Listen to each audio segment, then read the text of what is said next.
से यहाँ पर हुआ है। अभी बहुत सुंदर सुंदर शब्द आपके सामने बोले गए। हर एक शब्द में बहुत से ऐसी गूढ़ बातें थी जो हमारे आध्यात्म के, हमारे ध्यान के विषय को बहुत आसान करती है। और जो एक बहुत खूबसूरत बात थी वो मैं आपके सामने रखता हूं। एक बात का जिक्र है। एक पंडित जी के यहां नई नई शादी हुई और जो पत्नी थी उसने नियम बनाया कि हमेशा वो अपने पति को भोजन करा के तभी भोजन किया करेगी। एक दिन पंडित जी को काम से कुछ दिनों के लिए घर से बाहर जाना हुआ। जब उन्होंने कहा कि मुझे बाहर जाना है तो पत्नी ने अपनी चिंता बताई कि आप तो जा रहे हो, मेरा नियम टूट जाएगा, मैं अब कैसे भोग लगाऊंगी, मैं कैसे भोजन करूंगी, इसका कुछ समाधान करो। तो पंडित जी कहने लगे तुम एक छोटा सा मिट्टी का स्वरूप बना लो, उसे मेरा स्वरूप मान लेना, पहले उसे भोजन कराना, फिर भोजन कर लेना, समझ लेना कि मैंने भोजन कर लिया। ये कह के वो चले गए। पत्नी ने खूब नियम से वो पालन किया कई दिनों तक। कई दिनों बाद जब पंडित जी वापस आने को हुए, दरवाजा खटखटाया। वो वही समय था जब पत्नी अपने उस मिट्टी के पति को भोजन करा रही थी और वो कराते कराते बोली कौन है दरवाजे पर। तो पति ने आवाज लगाई। अब वो बड़ी संशय में पड़ गई कि वो भोग लगाए नहीं लगाए, क्योंकि उसे तो पति माना हुआ है, मिट्टी का पति ही सही, भाव पूरा है। पर अगर वो दरवाजा खोलने नहीं जाती है तो जो असली पति है उसका अनादर हो जाएगा। पति बाहर भी खड़ा है, पति का स्वरूप अंदर भी है, क्या किया जाए। ये बात एक बहन ने आकर के महाराज जी से पूछी। महाराज जी इस समस्या का कुछ समाधान करें। महाराज जी ने बड़ी सुंदर बात यहां कही है। कहा तुलसी प्रतिमा पूजबो है गुड़ियन का खेल, जब सांझ पति मिल जाते रही पिटारी खेल। ये जो गुड्डे गुड़िया का खेल है ये बच्चे खेलते हैं और तब तक खेलते हैं जब तक असली में शादी सामने नहीं आ जाती। एक बार की कोई लड़की सियानी हो जाए, शादी की उम्र की हो जाए, शादी हो जाए, क्या फिर भी वो गुड्डे गुड़ियों से खेलती है। महाराज जी कहा करते थे एक तरफ वो स्वरूप है जो हमने बनाया है, एक तरफ वो स्वरूप है जिसने संसार बनाया है। हम किधर झुकेंगे, यही झुकाव, यही जुड़ाव ध्यान कहलाता है। अगर हमारा झुकाव दुनिया की चीजों की तरफ है, दुनिया की वस्तुओं की तरफ है, संसार में चाहनाओं की तरफ, इच्छाओं की तरफ है, तो हमें ना चाहते हुए भी उन चीजों में हमारा मन लगा रहेगा। जो इच्छा करियो मन माही, गुरु प्रसाद संदुर्लभ है। तुम जो भी इच्छा करोगे वो तुम्हारी इच्छा पूरी होगी। और हुजूर कहते हैं तुम जो इच्छा कर रहे हो वो तुम्हारी वही इच्छा पूरी हो रही है। अगर तुम कहते हो मुझे ध्यान लगाने में मदद नहीं मिलती, क्योंकि तुम वो इच्छा नहीं कर रहे, क्योंकि तुम्हारी इच्छाओं में ध्यान का, उस प्रभु को पाने का सवाल नहीं है। तुम्हारी इच्छाओं में बहुत सारी संसार की वस्तुएं हैं। कबीर साहब ने थोड़ा और जोर देकर कहा है, कहा काम काम हर कोई कहे, काम न जाने कोई, जेती मन की कामना काम धावे से। इच्छाएं उसे नहीं कहते जो आप सचेतन भाव से, समझदारी से लेते हो। इच्छाएं वो भी होती हैं जो आप जाने अनजाने कई बार आदतों के कारण, कई बार स्वभाव, कई बार परिस्थिति, कई बार अच्छे और बुरे के कारण मन में सोच सोच करके मन में ले आते हो। अगर इस लिहाज से देखा जाए तो हम क्या चाह रहे हैं, हमारी इच्छाएं क्या हैं, हम आखिर में उस प्रभु से हर पल क्या मांगते रहते हैं, ये हमारी बहुत बड़ी समस्या का समाधान कर देगा। अगर हम संत के पास, अगर किसी महापुरुष के पास हम परमात्मा को पाने की बात करते हैं, अगर हम ध्यान लगे इस गूढ़ विषय की बात करते हैं, तो क्या यही चाहना हमारे अंदर है? इसकी समीक्षा बहुत आसानी से की जा सकती है। हुजूर कहा करते थे, किसी एक दिन को उठाकर देखो, किसी भी एक दिन को जिसमें तुमने सुबह उठने के बाद से लेकर के मन की तरफ ध्यान देना है। मन ने क्या क्या चाहनाएं करी।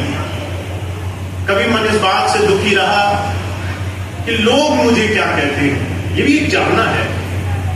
कभी मन में निंदा कि लोग मेरी बड़ी बुराई कर रहे हैं।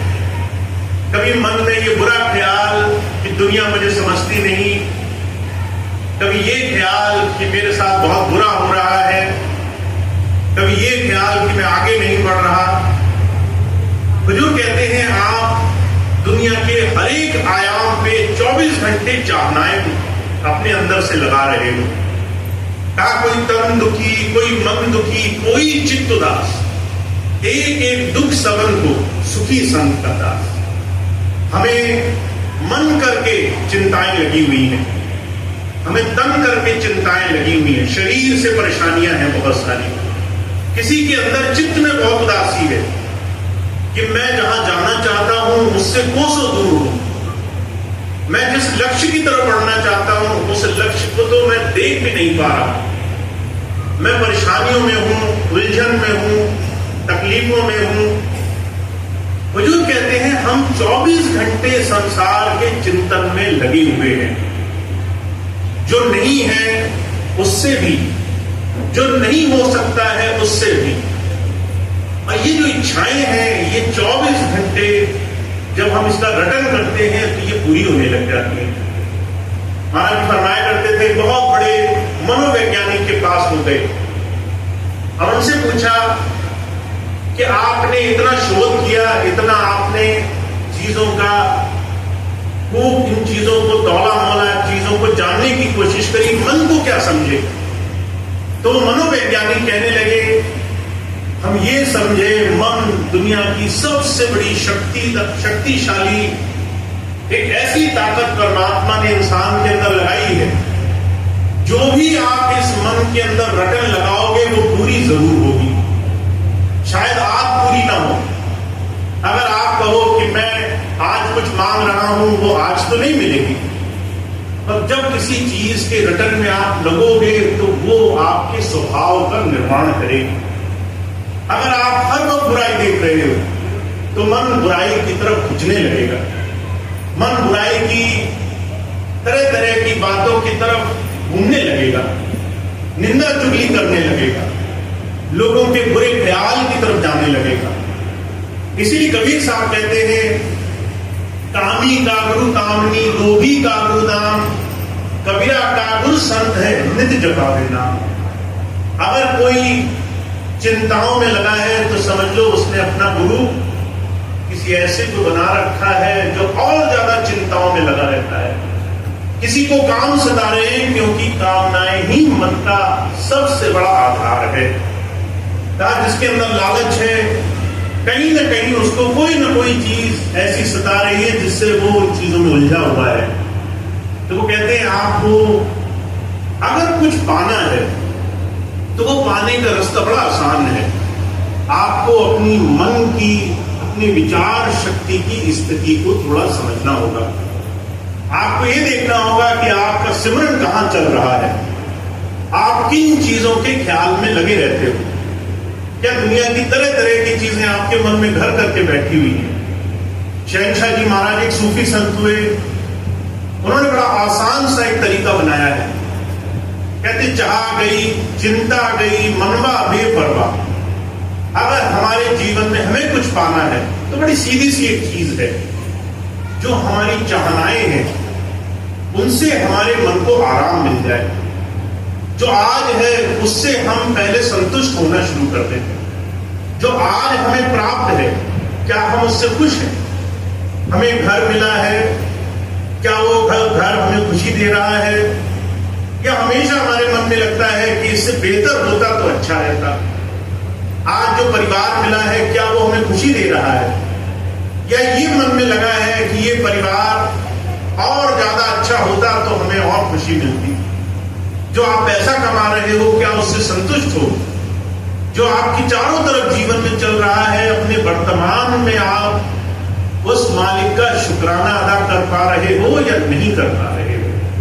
तो जो कहते हैं हमारी चाहनाएं तब समाप्त होनी शुरू होती हैं जब जो प्राप्त है, जो हमें मिला हुआ है, हम उसके लिए कृतज्ञ भाव पूरा करना शुरू करते हैं।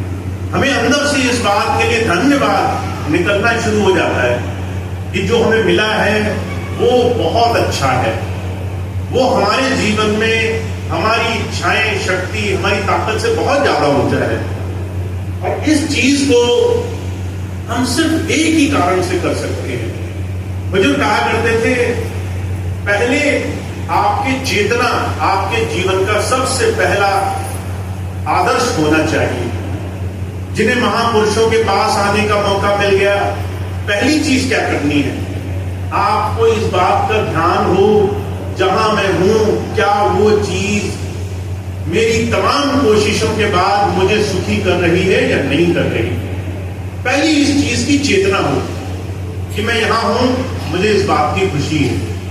उसके बाद आपको वर्तमान में जो आपके अभी इस क्षण जरूरी है, उस वक्त अपने मन की स्थिति का थोड़ा सा भाव हो जाए। क्या मन और ज्यादा दुनिया की चीजों के पीछे भागने के लिए दौड़ रहा है, या ये मन धीरे धीरे एक जगह शांत होना शुरू हो गया है? बुजुर्ग कहा करते थे, इस छोटी सी बात से आप अपने ध्यान को समझ जाएंगे, आपको अपने ध्यान का थोड़ा सा एहसास होने लग जाएगा।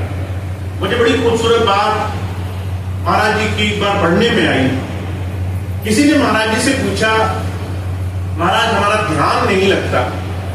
तो महाराज जी कहने लगे, ध्यान का सीधा सा अर्थ होता है किसी भी चीज का एहसास होना। जो अभी आपके चारों तरफ है, उस चीज का आपको एहसास, अनुभूति होना। वो तभी हो सकता है जब आप अपने वर्तमान में जी रहे हो।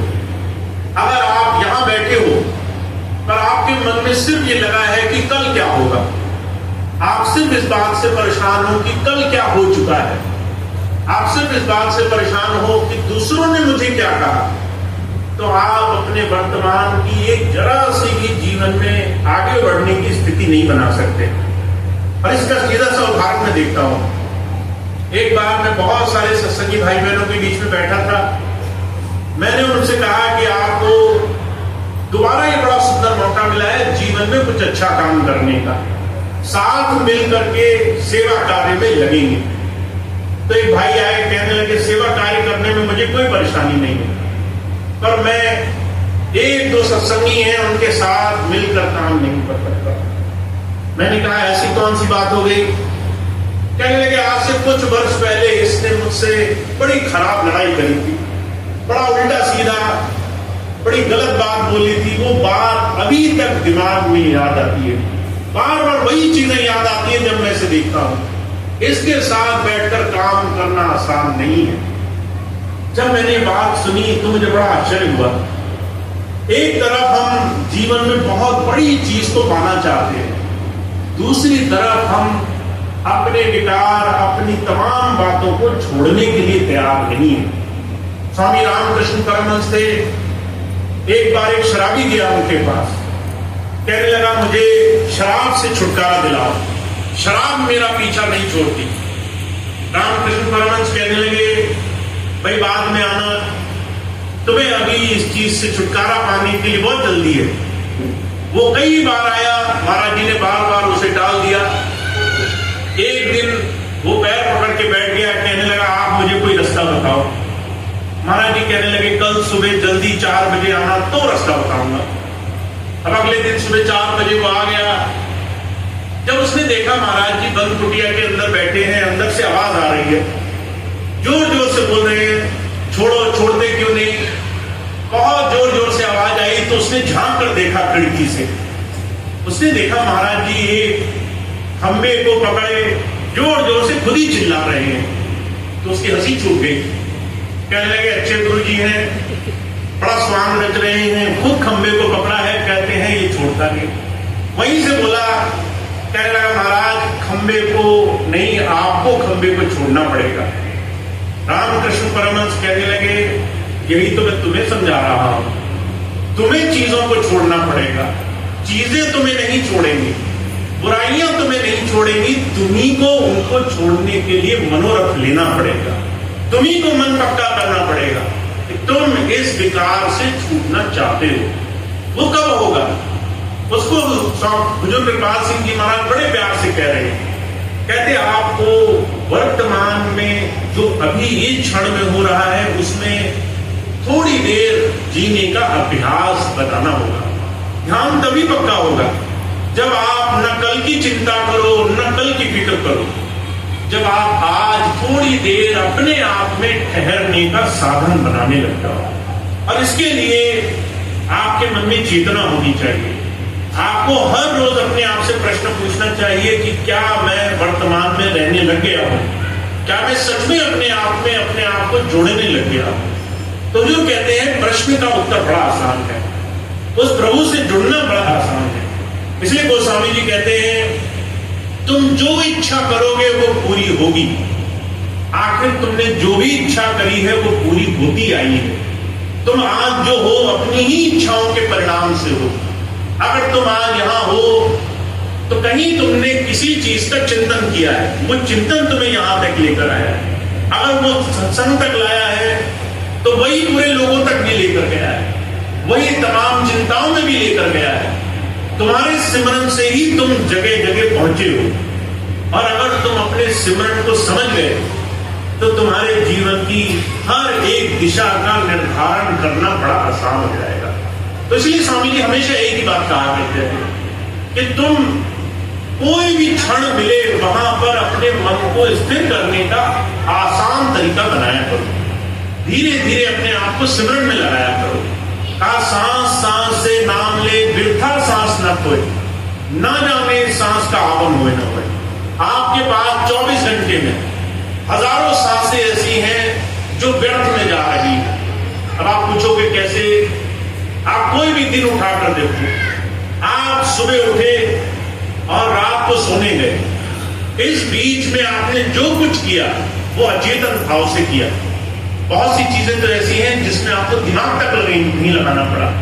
आप सुबह उठे, उठ करके आपको किस हाथ से ब्रश करना है, कहां पानी पीना है, क्या करना है क्या नहीं करना है, इसमें आपने दिमाग का इस्तेमाल नहीं किया।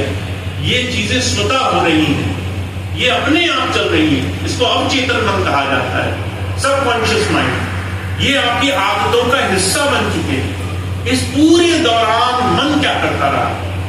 मन चीजों को बार बार सिमरन करता रहा, उन चीजों का जिन चीजों को मन में हमने जोड़ा हुआ है।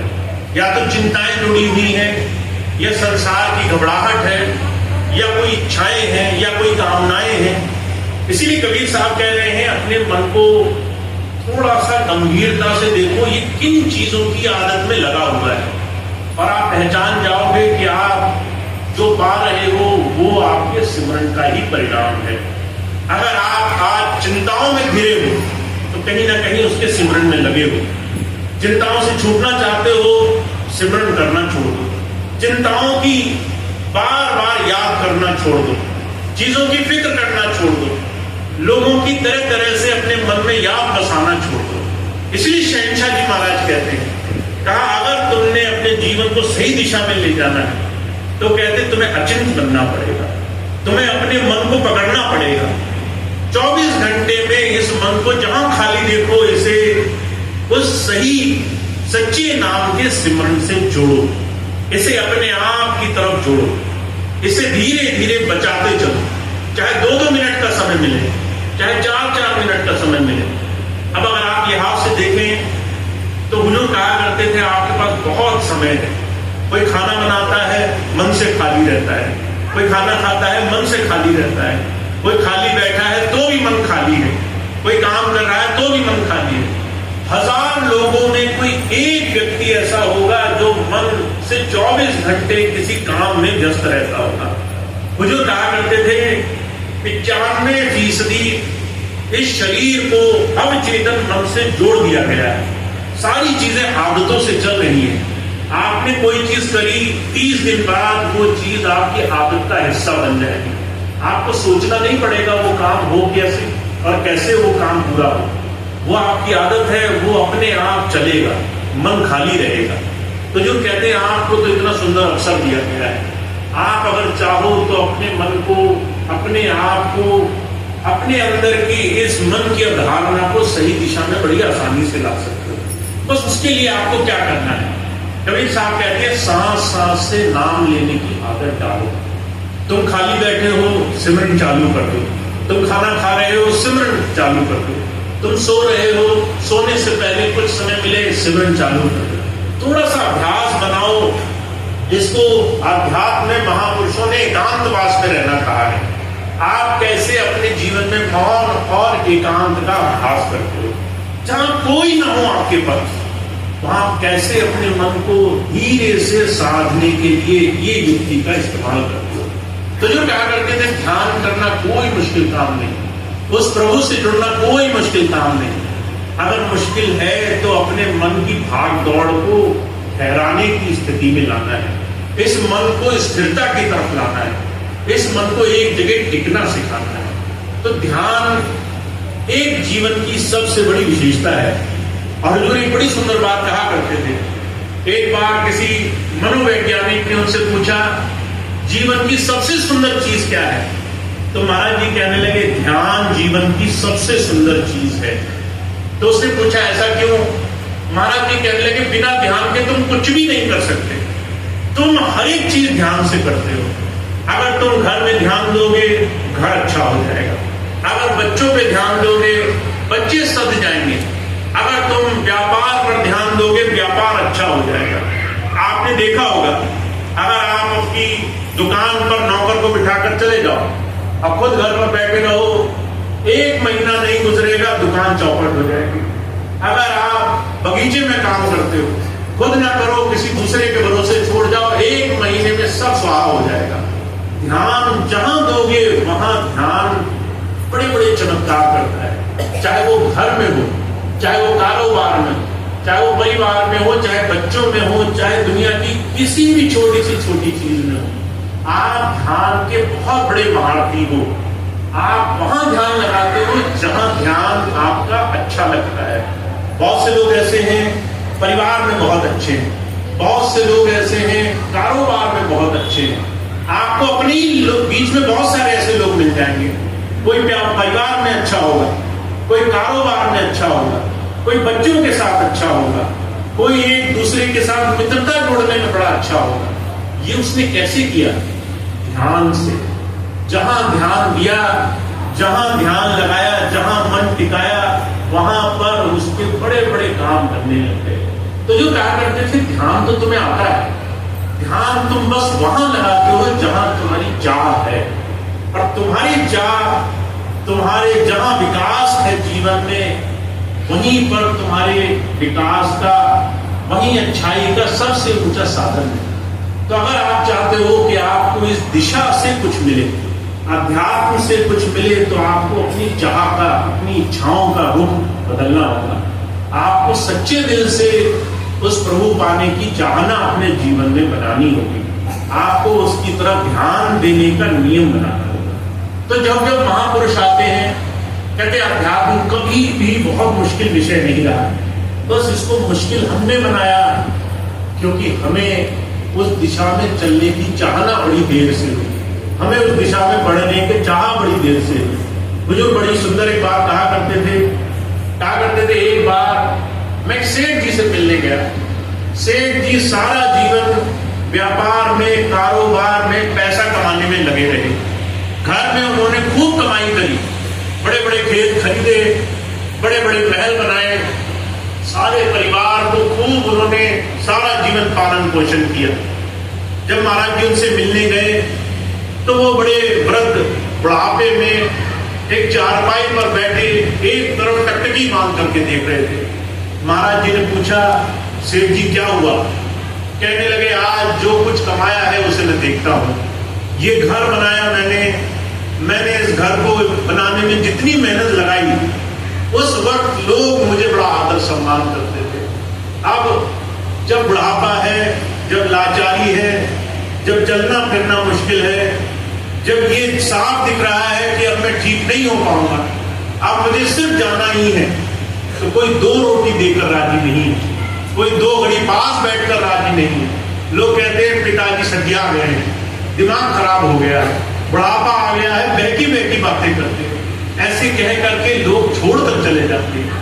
मैं ही देखता हूं, आज मैंने जिसके लिए सारा जीवन दे दिया, वो सारे लोग मिलकर के सिर्फ मेरी बनाई वस्तुओं से प्रीति करते हैं। उन्हें सिर्फ इस बात से फुर्सत है कि पिताजी मेरे नाम दस्तावेज लिख जाएं, कागज मेरे नाम कर जाएं, जमीनें जायदाद मेरे नाम कर जाएं, चीजें मेरे नाम कर जाएं, पर किसी को 2 मिनट मेरे पास बैठने की फुर्सत नहीं।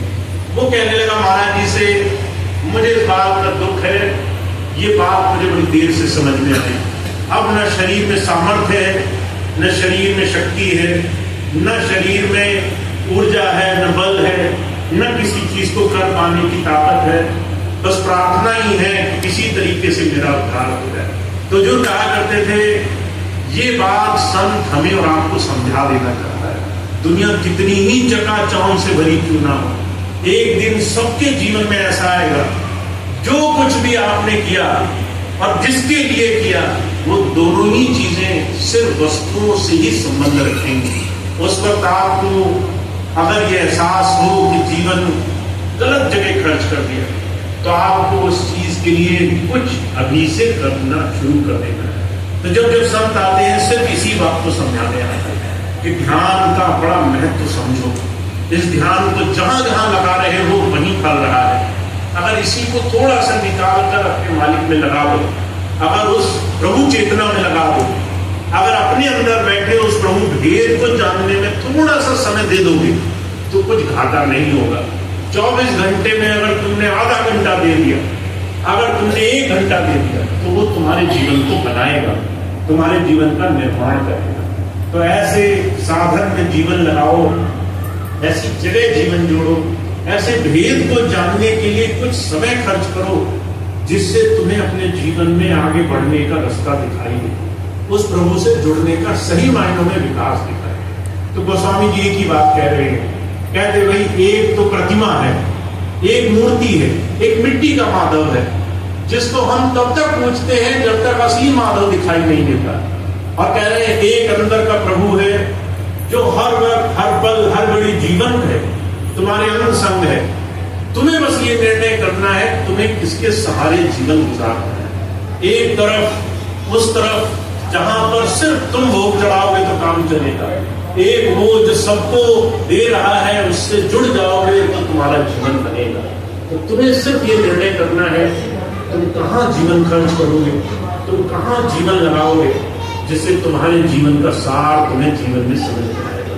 तो महाराज जी इसी बात को कह रहे हैं, हमने सिर्फ इस बात को समझना है कि हमारे जीवन में हम क्या ऐसा करने लग जाए, क्रियाशीलता ऐसी क्या हो जिससे जीवन में हम इस अध्यात्म की तरफ बढ़ते हुए नजर आए।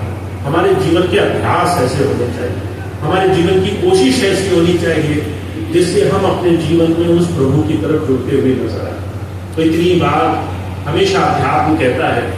संत मत सिर्फ इतनी बात समझाता है कि जो सुना है उसे आप जीवन में अपनाओ, चाहे 100 में से 1 बात अच्छी लगे उसको जीवन में अपनाओ, चाहे वो कहीं से भी शुरू होती हो, चाहे आपके विचार से शुरू होती हो, चाहे आपके चिंतन से शुरू होती हो, चाहे आपकी आदतों को बदलने से शुरू होती हो, चाहे आप मन में संकल्प लो कि आज मैं अपनी छोटी सी आदत बदलूंगा, आज मैं जब खाली रहूंगा तो धीरे से मन को एकांत में लाने की कोशिश करूंगा, मन को सिमरन से जोड़ने की कोशिश करूंगा, मन की भाग दौड़ कम करने के लिए 2 मिनट कोशिश करूंगा।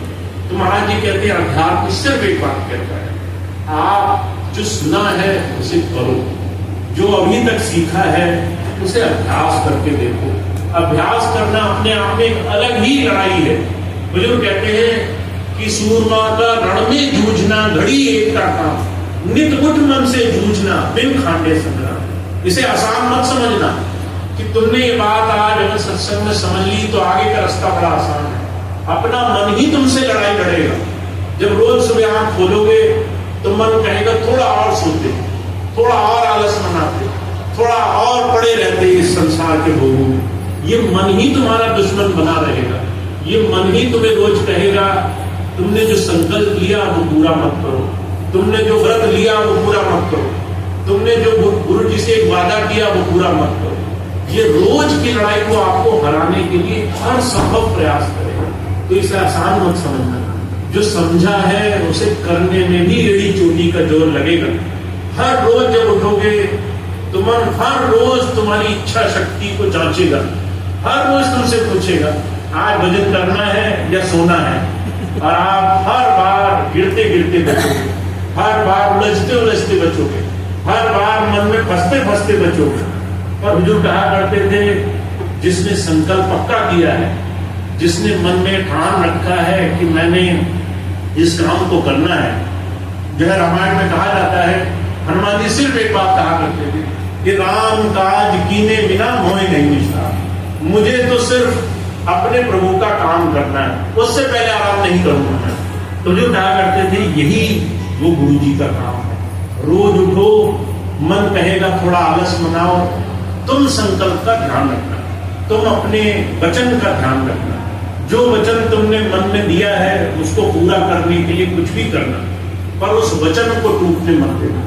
अगर तुमने ऐसा कर लिया तो जो कहा करते थे जैसे वे बूंद बूंद करके घड़ा बन जाता है, जैसे छोटे छोटे कतरे से बड़े बड़े साधन पूरे हो जाते हैं, ऐसे तुम्हारी छोटी छोटी कोशिशों से तुम्हारा मन तुम्हारे काबू में आने लग जाएगा, तुम्हारा नाम इकट्ठा होने लग जाएगा, तुम्हारा सिमरन पक्का होने लग जाएगा, तुम्हारा ध्यान लोगों के बीच में भी उस प्रभु से जुड़ने लग जाएगा। तो ये बहुत बड़ी संतों महापुरुषों की देन है। वो जीवन देते हैं ताकि इस अभ्यास को हम कर सकें। तो हमारे और आपके पास तो बहुत सुंदर साधन है।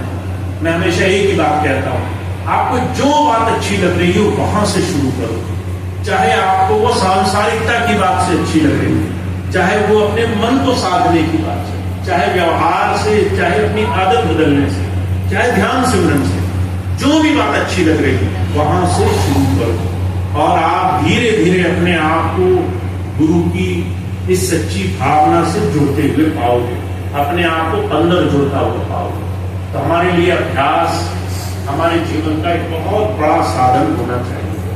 तो आप बहुत भाग्यशाली हैं, आपको ये मौका मिला है कि आप अपने जीवन को इस चुनाव के सहारे सही दिशा में जोड़ते चलें, हर रोज इस मन की लड़ाई को जीतते चलें। तो आज इसी साधन को आधार बनाइए, कैसे हम अपने आप को गुरु की दिशा से, कैसे गुरु के दिए हुए ज्ञान से जोड़ने के लिए रोज प्रयास करते हैं, उस दिशा में जुड़ने का प्रयास करते हैं। तो इतनी बात कह के मैं अपनी बात समाप्त करूंगा।